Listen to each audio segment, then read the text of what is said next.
thinking better and thinking together about life's most important issues. A place to finally meet in the middle, to think freely and reasonably about the big questions of life. This is Thinker Sensitive.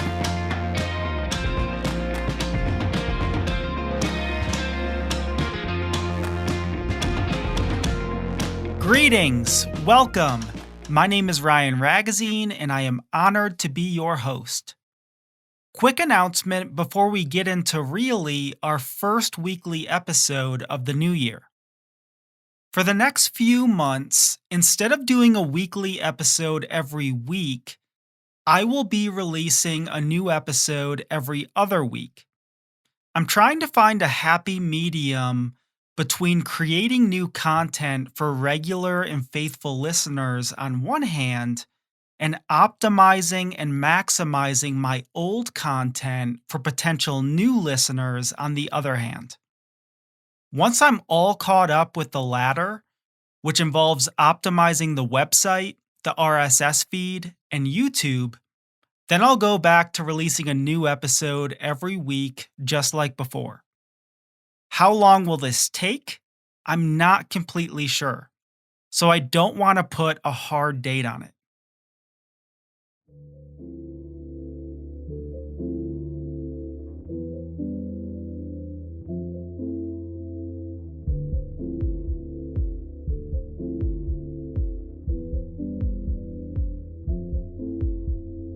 In the late spring of 2022, my wife and I took a trip to Mesa Verde, a national park in the southwestern portion of Colorado, not too far from Four Corners, which is where the borders of New Mexico, Utah, Arizona, and Colorado all meet each other and connect.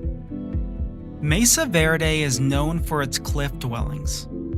Dating back to the late 12th century, the Pueblo people, indigenous to that area, but primarily living on top of the mesa for most of their known existence, began to construct large and quite sophisticated dwelling places in the cliffs just beneath the mesa surface. Some of these structures consisted of villages with more than 150 rooms. The park itself is massive, mostly because the mesa itself is massive. But the cliff dwellings, when you see them in person, are certainly something to behold. They are quite magnificent, not totally unlike some of the European villages that were built on cliffs facing out towards the sea. I think of the Amalfi Coast in southern Italy, for example. I suppose you could say that the cliff dwellings in Mesa Verde are the small-scale, landlocked, Native American version of an ancient oceanside village in southern Europe. My wife and I had a great time at Mesa Verde National Park. We went on several hikes, drove around, and just took in all the lovely sights and views on a beautiful day in late May. But even though we thoroughly enjoyed ourselves, I noticed that at times throughout the trip, there was a very subtle but menacing feeling quietly haunting me. I didn't quite understand it at the time. In fact, I don't even think I realized what it was until much later. What was this ominous feeling looming in the background, hovering overhead, lurking somewhere in my soul, on an otherwise beautiful day? Where did this uneasiness come from? Why was I somewhat downcast, even a bit sad? I mean, what did I have to grieve? What would I feel down about? I was off work with my best friend, enjoying a nice getaway, driving with the windows down, listening to great music, with the wind running through our hair, goosebumps on my skin, feeling the vibes, living the life. What do I have to complain about? But therein lies the problem. The truth revealed in a simple question. This mysterious, gnawing feeling unveiled for what it was. What do I have to complain about? In all my excess, all my indulgence, all my decadence, with all the conveniences of modern life at my fingertips, what do I have to complain about? It came to me in a moment of illumination, like a jolt of electricity, a light bulb. I had it all. And these people, the Pueblo people, had nothing, or seemingly had nothing.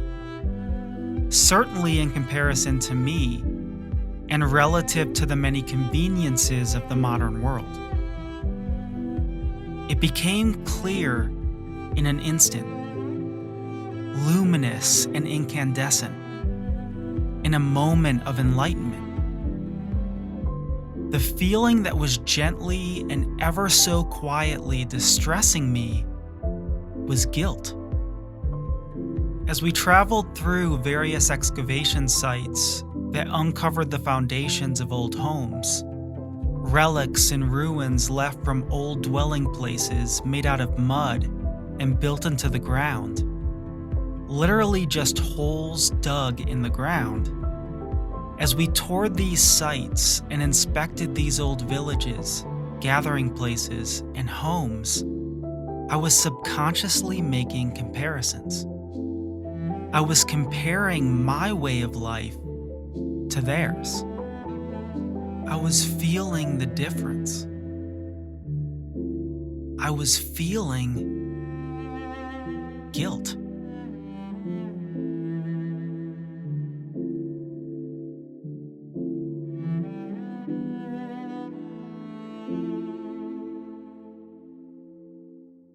Let me briefly say something about myself before I get into this issue more fully. I am a very frugal person. I probably get this from my parents, and I think the age of your parents plays a role in all of this. My dad had me when he was 40 or 41. Growing up, my parents were always significantly older than my friends' parents. And this, of course, influences the type of person that you become. When you start talking about generations and the distinguishing characteristics of each generation, like those of baby boomers or Generation X or millennials, you have to take the age of your parents into consideration. I am technically a millennial, but my parents are older than most parents of millennials. So, though I share some tendencies and characteristics with fellow millennials, I also probably have a lot of things in common with Generation Xers. Part of that, too, is having an older brother and an older sister who both lived through different decades and eras of pop culture. In particular, growing up in the 90s, I vicariously lived through my brother in some way. He introduced me to the grunge era, the budding indie director Quentin Tarantino, and the Smashing Pumpkins, for example. So I'm not a typical millennial, though no one perfectly fits within these generational parameters anyway. But one of the evidences of this would be my frugality. I suppose I have inherited the frugality that flows from the history of the Great Depression. My parents' parents, all of whom have passed, lived in or were influenced by that era. My nana told stories about it. My mom would occasionally make food from that era, inheriting recipes from her mom that were passed down to her from her mom. I grew up just outside of Detroit. I was raised in a blue collar household. Money doesn't grow on trees. Life isn't fair. The world doesn't revolve around you. These were common phrases spoken in my home growing up. I was raised, groomed to be frugal. With that said, my personal frugality is not simply the product of how I was groomed and raised. It's also the product of my philosophy and theology, which has developed over the course of my adult life. I have a real case of buyer's remorse. My wife can attest to this. I routinely wear shirts, hoodies, and pants that I've had for over 10 years. I feel guilty when I spend $50 on a pair of jeans. Jeans that I will end up wearing for the next 7 or 8 years. I think that spending or purchasing in general is a moral issue. When I make a purchase, ethics are involved. Money issues are ethical issues. I love food and I love to travel. So the two things that I will splurge on are trips and restaurants. Other than that, I will buy all my books used, cut my hair myself, drive my car into the ground, and wear my clothes until they're literally unwearable. As frugal as I may be, I have lived very comfortably, both now and in my childhood.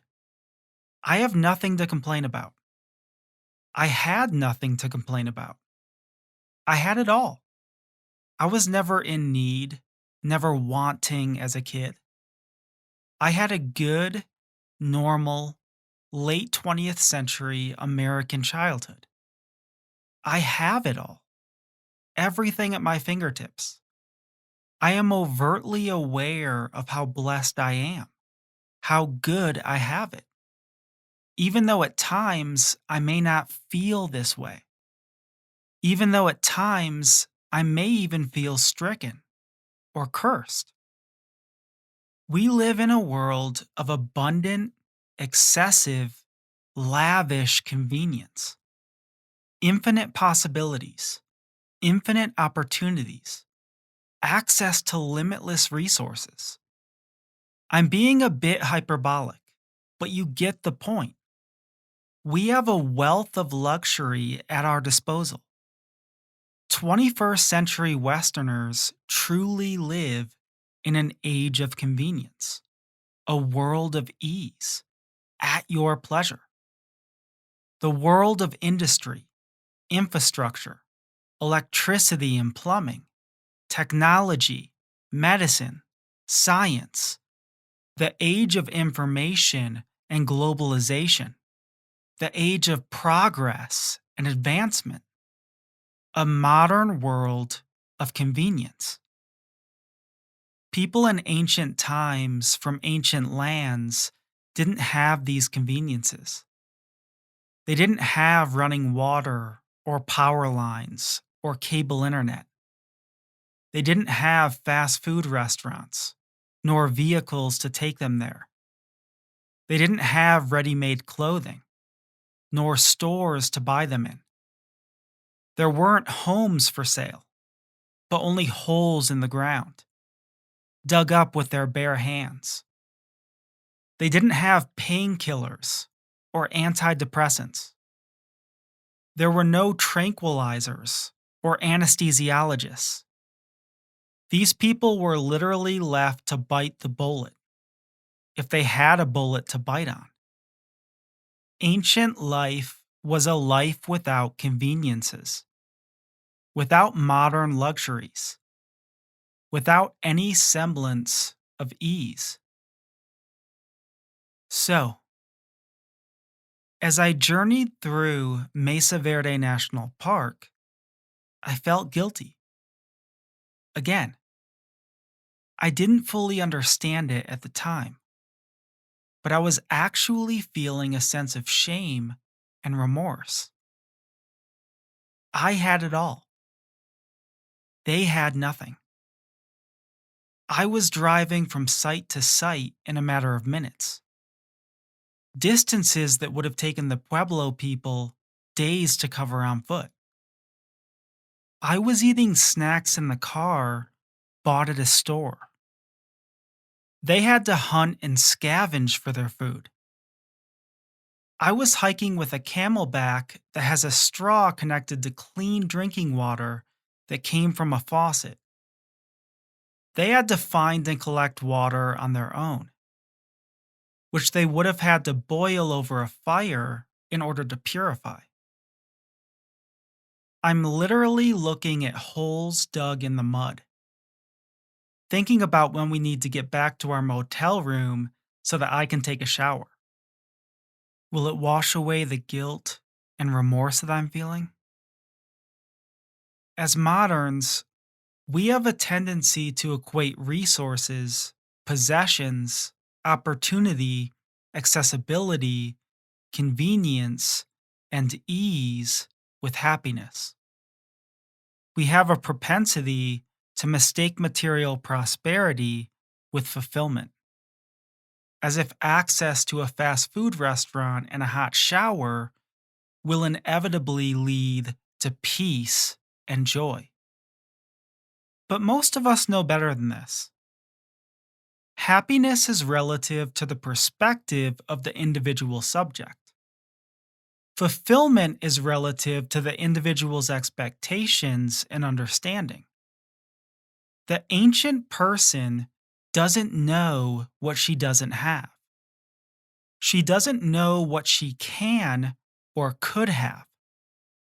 And so it may very well be that she is happy with what she does have, even happier than she would be. In fact, she might be happier than I am. There are several things that we can take away from this episode on modern conveniences and contemporary ease. The first is gratitude. I have so many things to be grateful for. Do I recognize this? Do I live in and out of a spirit of thankfulness? I have blessings upon blessings upon blessings that I don't deserve. What have I done to earn this? Why am I so lucky, so fortunate? What gives me the right to have what I have? Who gave me this right? Grace. It's grace. From grace to grace to grace. We live and move and have our being in grace. We exist in and out of grace. Grace that covers guilt. Grace that engenders gratitude. And it's gratitude that brings forth generosity. When I'm aware of how good I have it, how much I have, I can live to give it all away. Out of the abundance of my wealth, historically speaking, I can give to those in need, to those who have less. The novelty of generosity sprouts forth from a grateful heart that is poor in spirit. Finally, the last thing that we can pull from this episode is the notion of ethical spending. Each person must decide for themselves how they want to treat money, use money, and spend money. The notion of stewardship is important here. All I'll say is this: monetary transactions are moral transactions. All spending is ethical in nature. Do I approach money, purchases, and transactions through a historical lens and with a global perspective? Should I? What would that look like? The answer is up to you. Thanks so much for listening. We'll see you in a couple of weeks.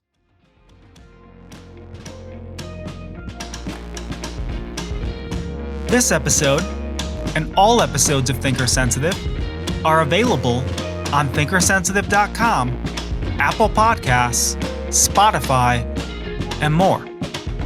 Subscribe on your favorite podcast app today to listen to more thought-provoking content from Thinker Sensitive.